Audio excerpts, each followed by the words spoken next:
Good morning. Happy Monday. Oh, it's a better morning than that. Good morning, Mr. Sif. Good to see you. Pete, pleasure. Juliet, Zach. To my right, Dr. Howard Zucker, our great health commissioner. I want to thank him for his good work. To my left, Mr. Robert Mejica, budget director. If he doesn't look happy and peppy and bursting with love, don't take anything from it. He never looks happy and peppy and bursting with love. The man's face has no expression. Don't play poker with this man. He has no tells. But today is a milestone for New York State and a significant moment of transition. So let's get to it. We've been talking about COVID recovery. COVID recovery has two parts: managing COVID, precautions, vaccinations, etc., and reopening. Two tracks simultaneously and balancing them. How do you do it? You follow the science and you follow the data. You follow the science and you follow the data. You disregard the politics, which drove the COVID response in this nation last year. It was a political response, not a public health response, and it caused a lot of damage. New York State always went a different way. There are numbers and there are data. There is data, and that should inform your decision. Look at your positivity rate. Look at your hospitalization rate. Now look at your vaccination rate. And they will inform what you should do.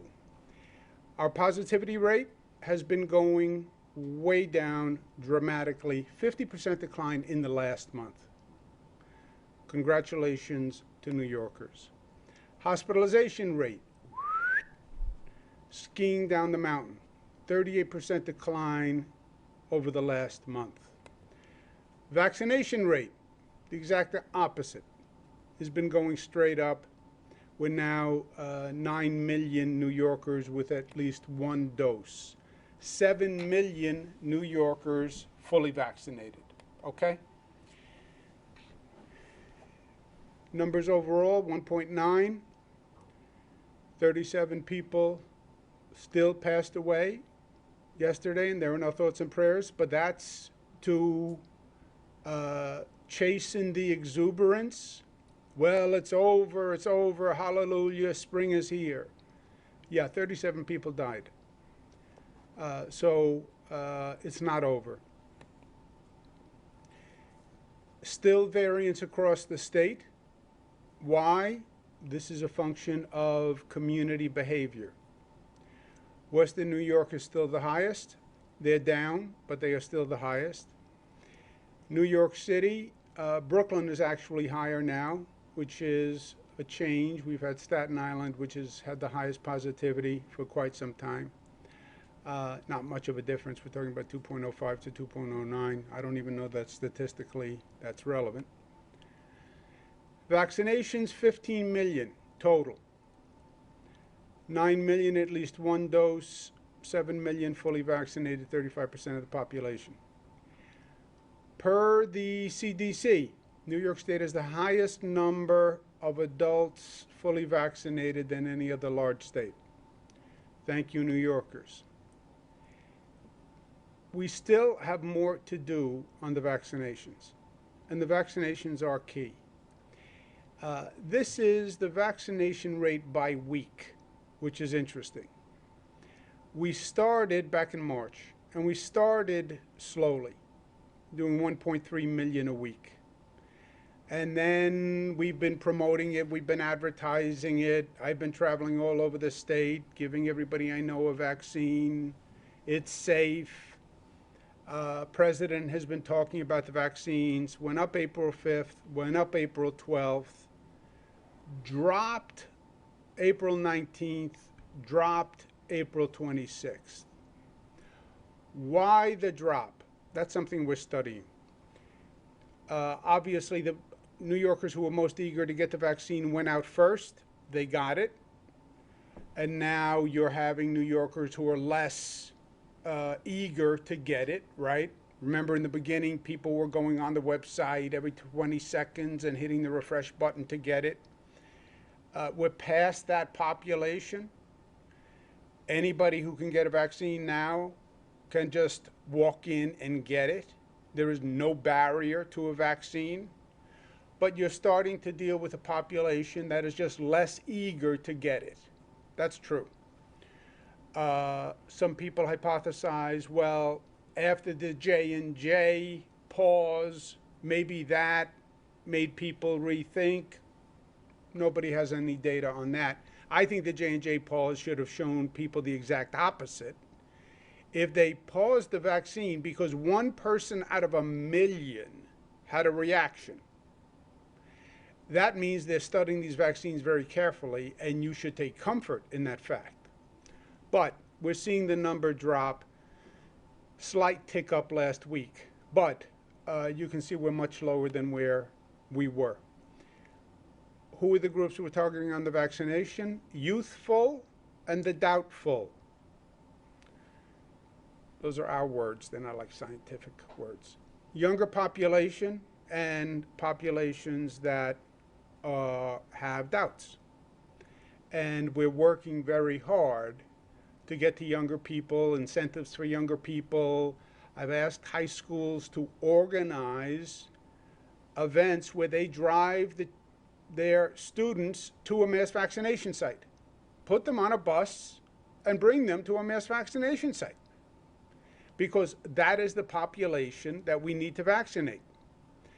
The doubtful, the hesitant population, that's more education, more information, more education, more information.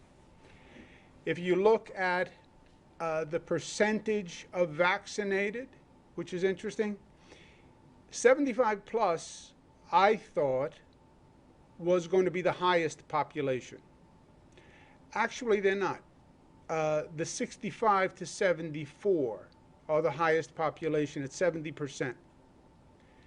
Now, there was a lot of emphasis on older people should get vaccinated, but 65 to 74, the highest, you see it goes down by 55, 45, 35, 26.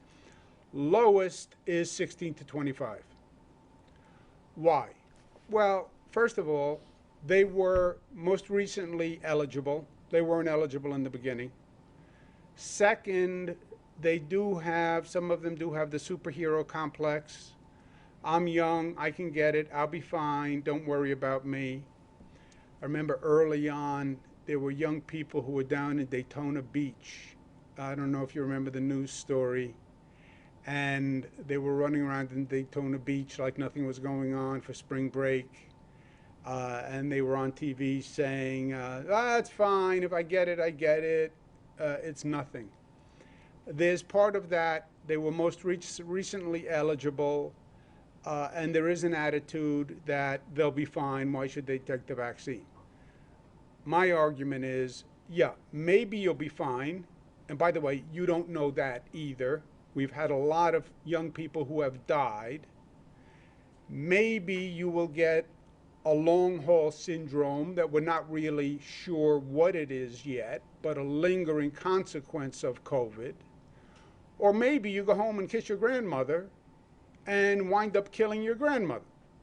So show some civic responsibility. But that's our target. The doubtful, vaccine hesitant, anti-vaxxers are about 20% of the population. And that's going to be a hard population to reach, but we're working on it all the time. If there's one thing that the global healthcare community agrees on with COVID, and different people tell you different things every day, but I think if they agreed on one thing, the more vaccinated, the better. And that's why we're working very hard. But look, it is irrefutable when you look at the numbers that New Yorkers have made tremendous progress. All the arrows are pointed in the right direction, have been for a while, and are dramatically pointing in the right direction. So it's time to readjust the decision made on the science and on the data, right? So today we announced a major reopening of New York State on May 19th. The key is a smart reopening. Reopening is not a light switch. We said this from the beginning. It's not fully close the light switch, fully open the light switch. It's a smart reopening. It's a measured reopening. It's a phased reopening. But we are at a point now where we are going to take a major step forward in reopening.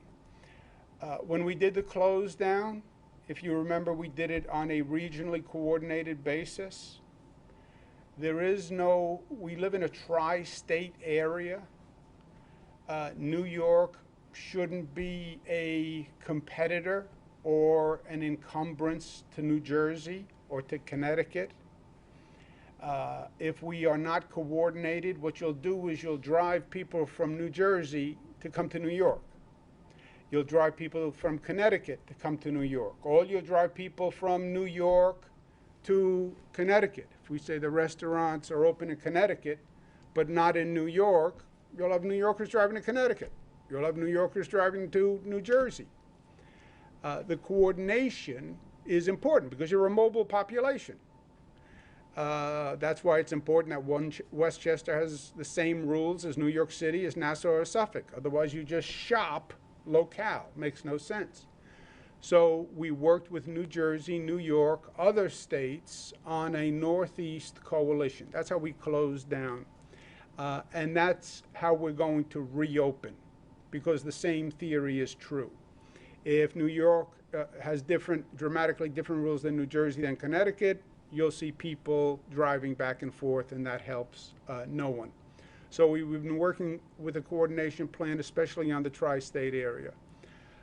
And what we've agreed on a regionally coordinated basis, beginning Wednesday, May 19th, most capacity restrictions will end across the tri-state area.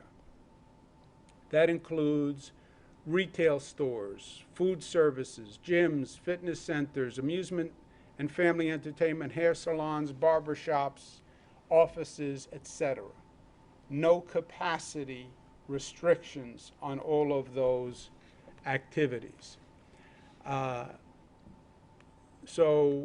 Museums, theaters, Broadway, retail, shops. Now, they may make their own economic decision as to when they need to reopen because they can have critical mass. We're talking to Broadway. Broadway, for example, has a schedule. They have to produce a play before they can sell the play. So there's a schedule for them. But from a capacity point of view, they can all reopen on May 19th. Offices also. New York State, we have slightly different rules than the tri-state coalition. And our variances are, as we've said, outdoor food and beverage curfew is lifted on May 17th. What does that mean? Outdoor restaurants, outdoor bars. The curfew is lifted on May 17th. Indoor food and beverage, indoor restaurant service, curfew is lifted May 31st. So we go right back to the old rules. Indoor catered events, the limit increases to 250, but if they do testing, it goes to 500 on May 19th. Residential gatherings go to 50 on May 19th. Outdoor large stadiums go to 33% on May 19th. This is the Mets, this is the Yankees. It goes to 33%. We're still working with New York, New Jersey, Connecticut on a joint protocol that would allow us to go higher with a testing or vaccinated caveat. So for non-vaccinated people, you have X percent. If you have vaccinated people or people who took a test, you have an additional capacity. We're working through that now. But for now, the stadiums are at 33%.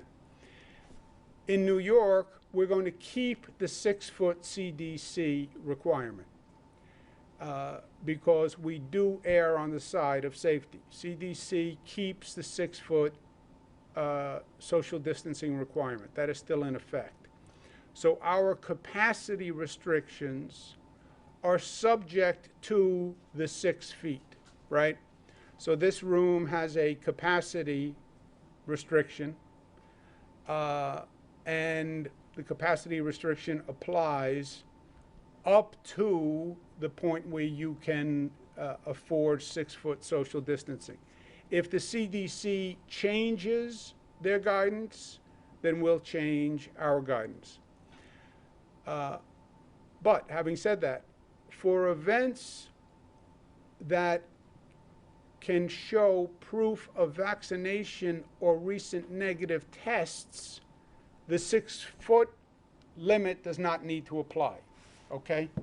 So it's 6 feet, but if you say, look, I'm only going to allow press in the room who are fully vaccinated, I'm only going to allow people in the restaurant who are fully vaccinated or just took a negative test, then you can go above the 6 feet. We started this with the playoff games in Buffalo. If you are vaccinated, you are in a different situation. If you have a recent PCR test, then you are in a different situation. I prefer vaccinated. And we're also starting to talk to other countries about if a person is vaccinated in New York and a person is vaccinated in another country, then those people, life should be returning to normal. You're vaccinated. And it's an incentive to be vaccinated. So 6 feet CDC requirement, unless it is organized around vaccinations or negative test results. This is a major reopening of economic and social activity, right? And it's coordinated regionally, which is smart. But if you reopen economic and social activity, you also have to have transportation available. So we're going to coordinate the MTA's resumption of 24-hour service with the reopening. And immediately with the curfew lift. The curfew lift will apply to restaurants, bars, etc. Especially in Manhattan, workers are going to need to get back and forth. Now you'll have people working till 4 o'clock in the morning again. So the MTA will resume their 24-hour service on May 17th to coordinate with the economic and social economic activity increase. Importantly to the MTA, we made significant gains with the MTA during this period of time. The MTA, subway trains have never been cleaner than they are now. I can't tell you how many New Yorkers say to me, it's amazing. The trains are cleaner than they have ever been. I can't tell you how many New Yorkers say to me, there were fewer homeless who are now on the trains. Because when they closed in the evening for a couple of hours at night, they did the cleaning and they referred the homeless to supportive services, which is what they needed in the first place. And that is an indisputable fact that the MTA provided better service. Nobody wants the MTA to now go back to the old days. So I told the MTA, for my 2 cents, 24-hour service, yes, but the trains must remain clean, and we have to help the homeless, and we can't go backwards on the quality of service. That must continue. I want to thank Governor Murphy of New Jersey and Governor Lamont for their cordiality and professionalism. The governors tend to work together. We have a weekly meeting with the White House where we all coordinate. I chair that as chairman of the National Governors Association. But here locally, We've really had a special working relationship with Governor Murphy and Governor Lamont. We don't have identical policies because we're in slightly different situations, but our policies do complement one another, and I don't think they encumber one another. So I want to thank them very much. What happens next? What happens next is what the science and the data says happens next. Well, what happens in 2 months? What happens in 3 months? What happens in 4 months? I don't know. Unless you have a crystal ball, you don't know either. And then you'd have to believe in a crystal ball, even if you had a crystal ball.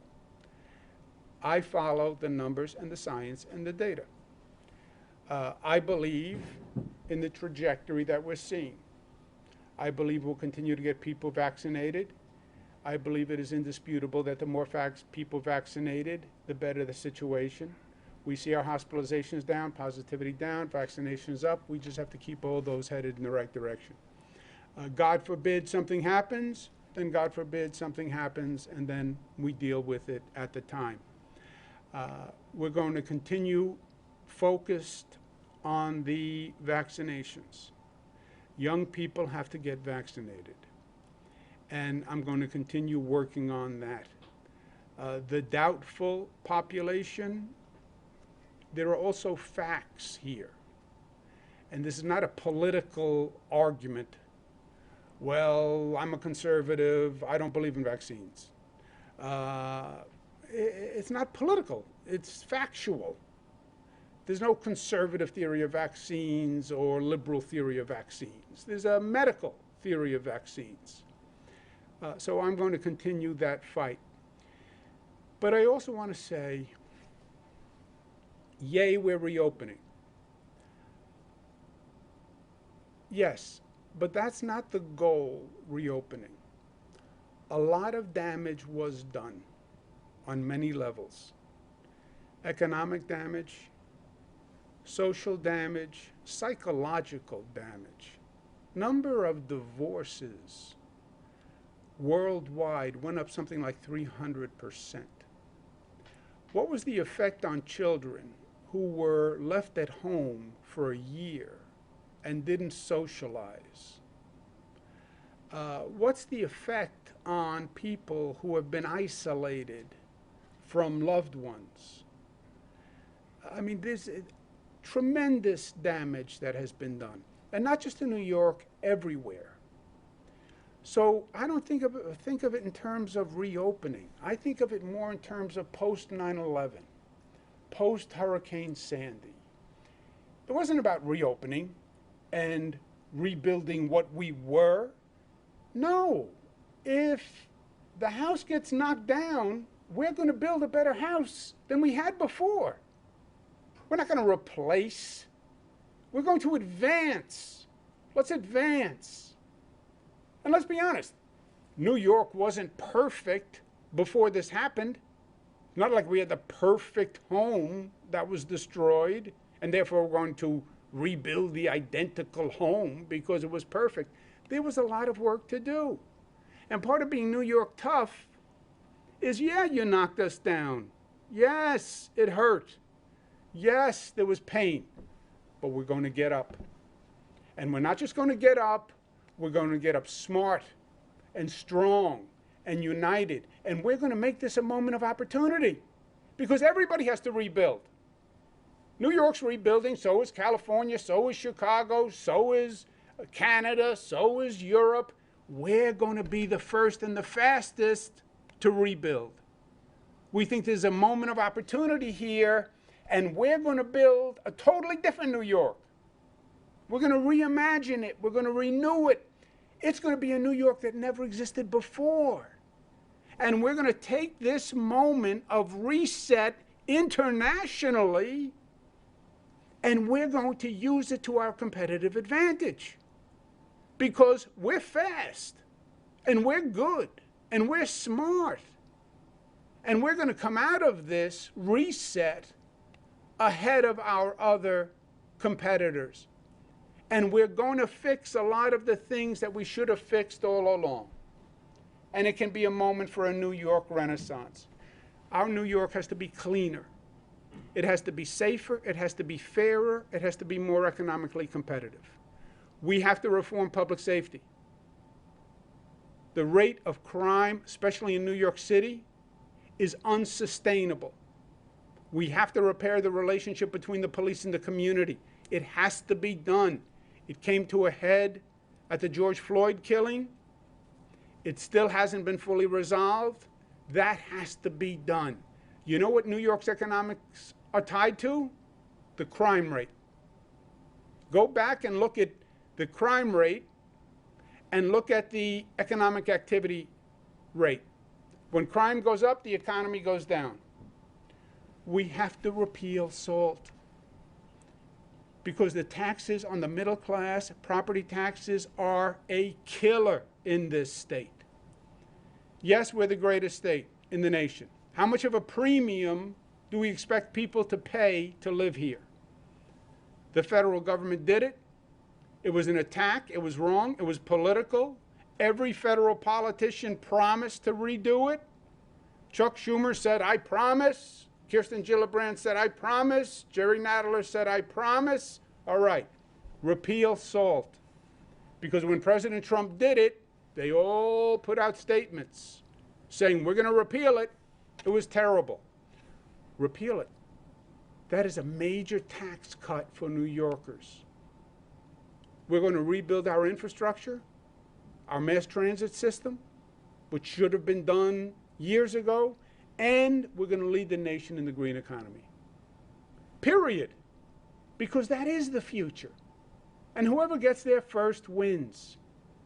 And we're going to learn from this COVID nightmare that took this country unprepared, and we're going to have the best public health system in the nation. That's how you seize this moment. To have a New York that's better than ever. And we will. Questions? Governor, do you have full faith and confidence in the investigation by the Attorney General? Because a couple weeks ago, one of your top advisors put out a statement saying that she has ambitions to run for governor, which would seem to undercut it. How do you reconcile those two things, especially if you're telling some, particularly in the Assembly, to have faith in her investigation? I'm not telling anyone to have faith in anything. I didn't tell the Assembly to have faith in anything. Everybody makes their own decisions. Let the reviews go on, and then I'll comment at the appropriate time. Do you think she's in some way looking to run for governor, looking to take you out, harm you with that report? You'd have to ask her. I say let the reviews continue, and then we'll take it from there. Governor, why should we wait for your tax returns to reveal the advance you received for your book deal? Why not make it public now in the spirit of transparency? Because I return my tax, I have released my tax returns every year when I release my tax returns. Well, you know the number now. Why not make it public? Because I release them when my tax returns are done and I file my tax returns. That's when I do it. Governor, there's a case in the Bronx yesterday where a judge set bail on a person who was destroying windows in synagogues across the city for about 11 days straight. And the judge, even though it's bail reform, made it a non-bail settable offense, however you say that. The judge set bail on it and then was later, like hours later, overturned on it, and the person walked out, no bail. Did you see that story? Do you agree with the first judge's attempt to, because of hate crimes are not addressed in bail reform? Do you think they need to be revised to deal with hate crimes? Yeah, I hear the question. It's a good question. I haven't heard about that. I haven't read that story. So let me find out the facts, and then I'll get back to you. Andrew? Governor, yes or Governor, no? on the MTA, two questions. First on the MTA. The original reason to stop 24/7 service was to do the deep cleaning because there were concerns about COVID spreading from surfaces. We've known for months that that isn't the way COVID spread. So why did it take until May 17th to restore service? Was it because you and the MTA did not have a homeless plan for what to do with the folks who sleep on the trains in the middle of the night? Well, let's be careful with what we say of facts, Andrew. We were told initially that transmission service was a major source of transmission. Surface transmission was a major source. Then that started to change over time. When they first said surface transmission was a big deal, we went and found all sorts of chemicals, we did deep cleanings, etc. They then started to say, well, surfaces aren't that big a deal, but they've never said surface transmission is irrelevant. And you put people on a train, you sneeze into your hand, you grab the rail, I'm behind you, and I grab the rail, I think Dr. Zucker would say, I'm in danger of catching the COVID from you. So cleaning is still important. Not as urgent as they said it was initially, but it's still important. And you're trying to build confidence for people to get back on the subways. I want to know the subway's clean. You want me to get back on the subway? You make it sound like, not you, but people think, well, if you change a rule, then people will do it. No, it's not about government rules anymore. This is about people's own common sense. People said, I don't want to get on the subway. There's a lot of people, they don't wear masks, they're dirty, they're sneezing all over the place, and I'm afraid to get on the subway. We said, don't worry, we're going to clean all the subways. And I think that gave people a lot of confidence to get back on the subways. I think we've actually brought people back to the subways faster because when they get on the subway and in the platform, they know it's cleaner. And they know it, Andrew. I mean, they say it. You can smell it. It smells cleaner. The cars look cleaner. I think the number of homeless on the trains were also a deterrent for people. I think people saw homeless people on the trains. They didn't know if they were vaccinated. Many weren't wearing masks, etc. And I believe that was a deterrent. And to the extent that you did a deep clean and you got people off the train, homeless people off the trains and into services, which is what should have been done anyway, right? This is a total social error where we say, we're proud we let the homeless sleep on the trains. Why are you proud that you let the homeless sleep on the trains? Why are we proud that we let human beings sleep on the train? I think they have a right to sleep on the train. Yeah, but why would you want them to? Why wouldn't you want to get them the help they need? Well, they're afraid to go into the shelter because the shelter is dangerous. Sleeping on a subway car is dangerous. The shelters are worse than a subway car, then fix the shelters. We've gotten to this point where we accepted, well, the subway system is really a homeless system. They sleep on the benches, they sleep on the cars. No, I don't accept that. So, yes, it was also an opportunity to bring in social services, make the connections with the homeless, and get the homeless the care they need. Not a bench in a station, not a bench in a car. And that was doing the right thing. I want to make sure they don't revert to the old days, which were wrong. And what was the differential? They said the differential was, well, we closed for a couple of hours, and we got the NYPD to cooperate in helping us refer the homeless to social service providers, right? That was new, Andrew. I'm saying that can't be reversed. The NYPD has to continue to help the MTA, because the NYPD is the police force for the subway system. The NYPD has to continue to help refer the homeless to social services. We can't turn the subway system back into a mobile running homeless system. And they have to maintain the cleanliness, which is what's instilling confidence in people to get back on the subway system.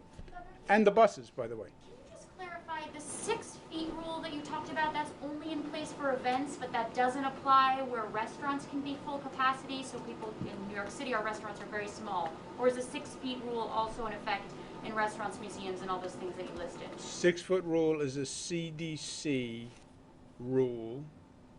I don't know if they call it a rule, guidance, whatever they call it. But that is their rule, and we are adhering to that 6 foot rule. So it's capacity subject to your ability to maintain the 6 foot rule. Capacity is not fully open then. I'm just trying to It understand. is fully open subject to 6 feet. Did I say that correctly? That's right, except, and we also, for restaurants, if they want to go within 6 feet or less, right, we've always had a rule in place that allows them to put in physical barriers in place. So they can still do that now, and many restaurants have those physical barriers in place which allow them to go less than 6 feet. That is in New Jersey as well.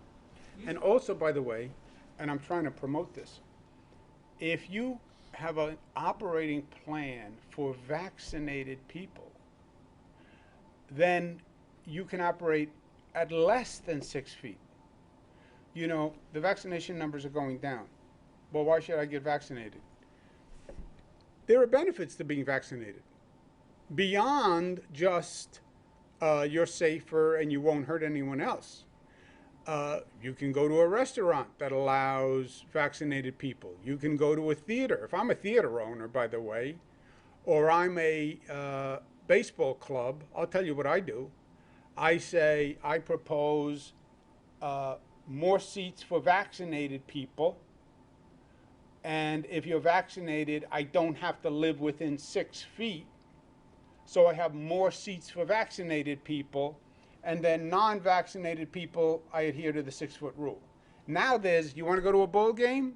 Get vaccinated. You want to go to a movie theater? Get vaccinated. You want to go to a restaurant? Get vaccinated.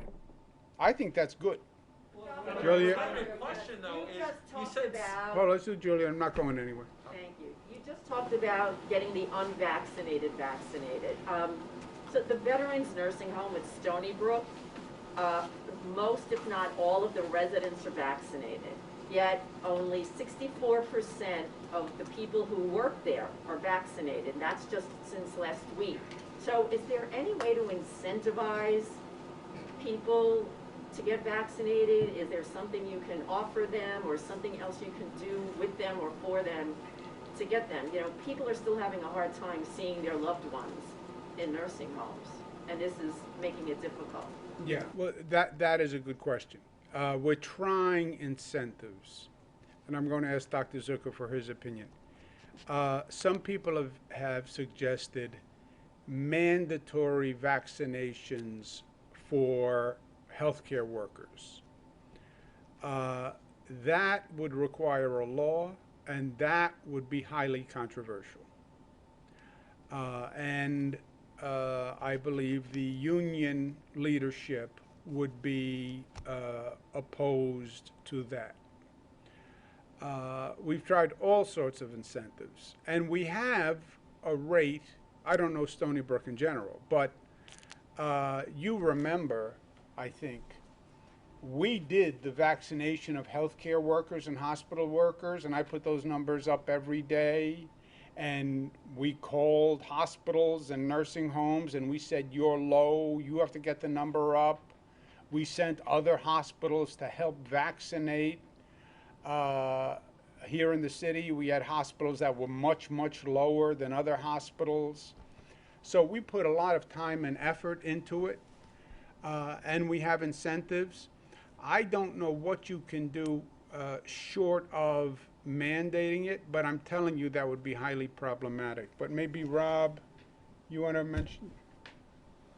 Just, You have any ideas? And then Dr. Zucker, do you have any ideas?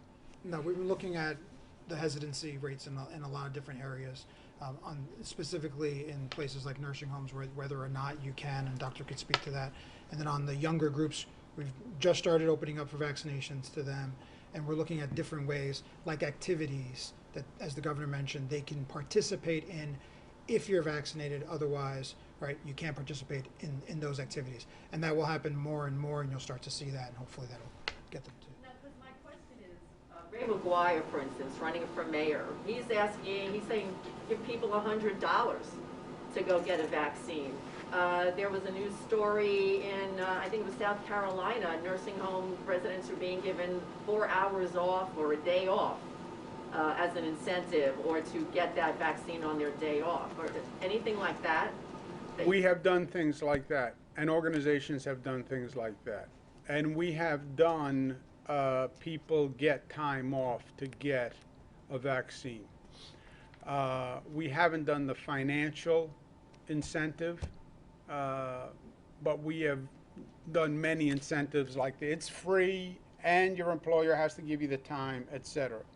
Do you have any? Sure. I think what the governor says is the key point here, that the people who work in those nursing homes also want to get their life back to normal, and all the incentives that we're putting into place for them to work to get their life back to normal, separate from their employment.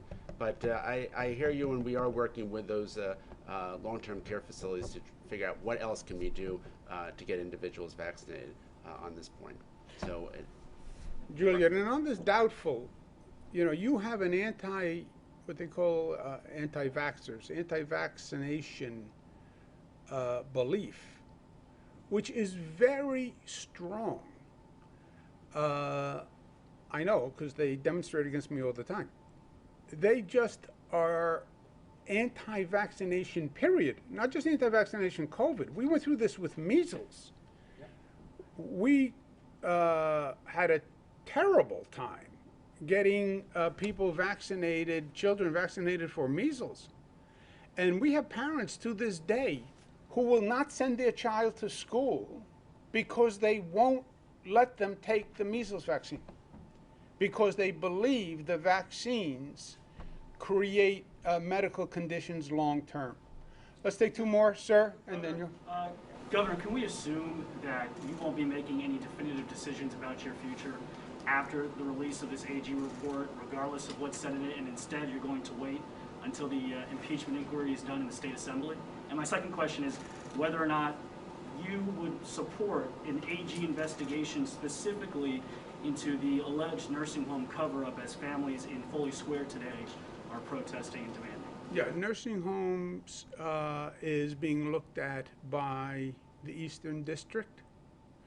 That was a political investigation started by Donald Trump, who politicized not just COVID, but then politicized nursing homes and policies towards nursing homes, and wanted to blame Democratic governors like myself and Michigan and New Jersey and Pennsylvania. It was all our fault, and then had his political Department of Justice start an investigation. And they were a political Department of Justice. There's no doubt about that. So that's being done by the Department of Justice. And I've already told New Yorkers where I am. I did nothing wrong, and period. And I'm not resigning, and I'm doing my job every day. Sir. Governor. Thank you, Governor. When are you planning on getting the new $2 billion rent relief program up and running? And assuming it's anytime soon, do you feel that it's necessary to extend the moratorium through August as the legislature is proposing? And thank you, by the way, for taking our questions in person at this office. In your own words, why has it been so long, and how often are we likely to see this happen again going forward? Well, I think this is a function of what we're announcing today, frankly. We are reopening. We are reopening with capacity and with safety and with guidelines. But we are on the other side of the curve. As I said before, the reopening, it's a balance. COVID management, COVID safety, watch the rate, variants of interest, a lot of danger, but a lot of damage when you don't reopen. So it has been a balance, and New York got hit harder than anyone else, and we did take precautions. I model, in my way, behavior for people on COVID. So if I'm telling businesses, I think you should close down, then I want to show that I'm taking the same precautions. And I'm saying you should use a barrier. Here's my barrier. I'm saying you should wear a mask. Here's my mask. I'm saying avoid in person. Okay, we'll do Zoom press conferences, like I was encouraging all sorts of businesses to do Zoom. Now we're saying we're reopening. And that's what you're seeing here today. You're saying it has nothing to do with the controversies that you've been facing in the last few months, that we've not had the pleasure of... No, I had done that before, right? We had stopped the in-person before any of that. That was all COVID related. The moratorium, we didn't answer the question about the moratorium. Oh, the moratorium. Yeah, Do you know when the, Rob? So we expect to have the applications ready by the end of this month, by the end of May. So those will then go out, and then there's an accelerated process, a 30-day process, and a 60-day process for renters and landlords to participate. So the moratorium extending through August, right, gives a couple of months after the application is due, effectively at the end of the applications come out, which is at the end of the month. Yeah, because remember, these are massive, complicated programs. Both the tenant relief and the small business relief. And you have to write regulations, you have to make sure there's no fraud, you have to send out the application, you have to fill it out, it has to come back, it has to be verified. So you want to make sure no harm is done in the meantime, that's the moratorium. Last one, really, Pete. Thank you. Governor, speaking of getting people back on the subways, does it help when MTA officials are bad-mouthing the safety of the system, which they've done? And why do you think they're doing that? Look, you have a conundrum. You want people on the subways. You can't ignore the reasons why people don't want to go on the subway. You know, you want more listeners, viewers. Well, then you have to understand why people aren't listening or viewing and address those concerns. The MTA is hearing from people who say, I don't feel safe. I don't feel safe, and I'm not getting on the subway if I don't feel safe. They want more people on the subway. So they say what people know. You know, I relate to it because, as you know, I am a New Yorker, born and bred. I am smart. I am New York tough. Don't lie to me. And don't play me as a fool. Come on the subway. It's safe. Oh, really? Have you been on the subway? Because I have, and I was scared. Tell your child to ride the subway. It's safe. Yeah, I'm not telling my child to ride the subway because I'm afraid for my child. So if you ignore the problem, you're not fooling anyone. You're not deceiving anyone. You can't say to anyone in New York City today, don't worry, it's safe. I mean, all of you guys are reporting every day increase in crime, increase in gun crimes. You know, people are smart. Tell them the truth. The truth works, right? And acknowledging the problem. A problem you deny, you will never solve.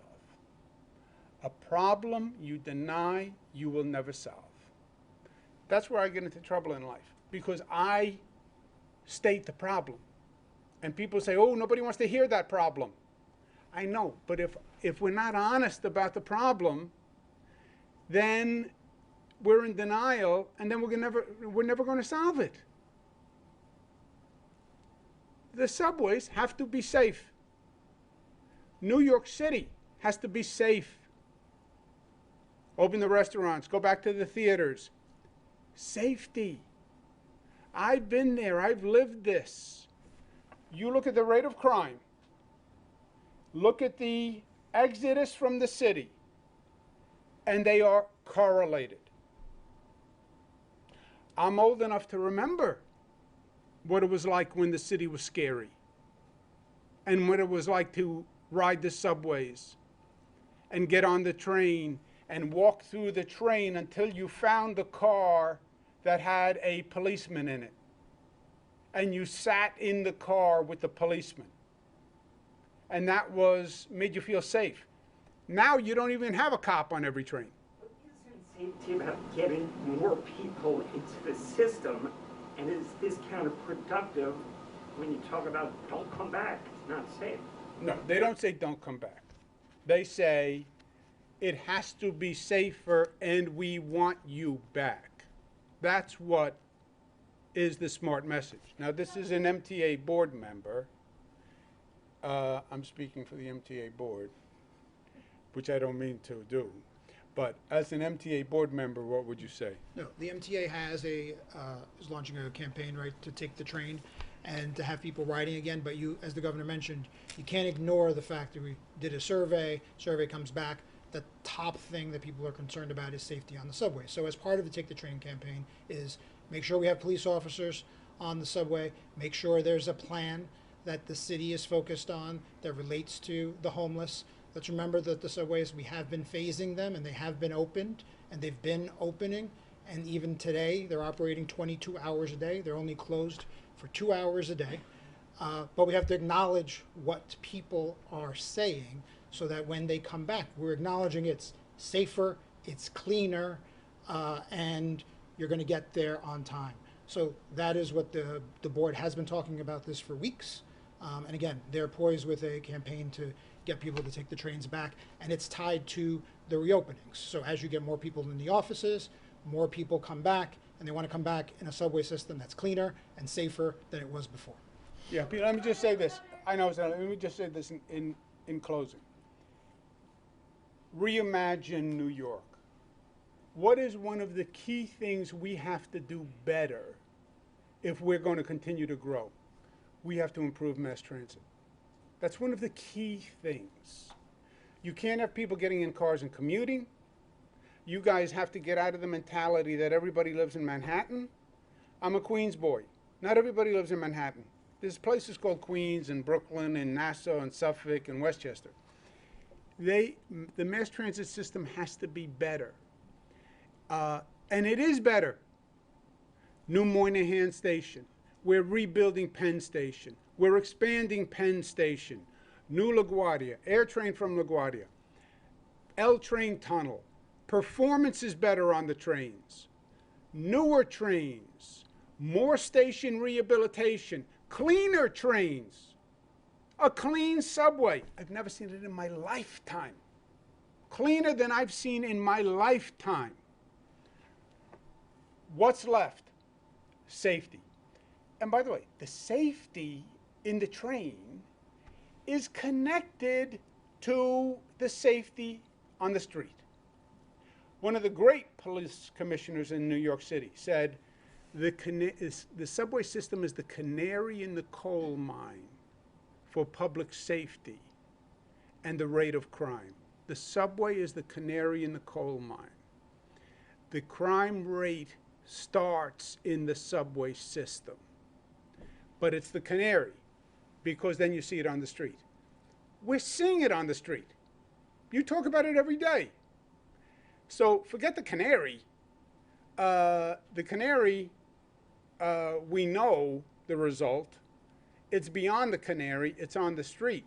But to improve mass transit, and we're spending billions of dollars to it, safety is now the top concern. Say the riders. So what is the MTA supposed to sit there and say to the riders? You're all wrong. It's actually safe. No. It's not safe if I don't think it's safe when I ride the subway. Thank you very much. Thank you. Thank you very much.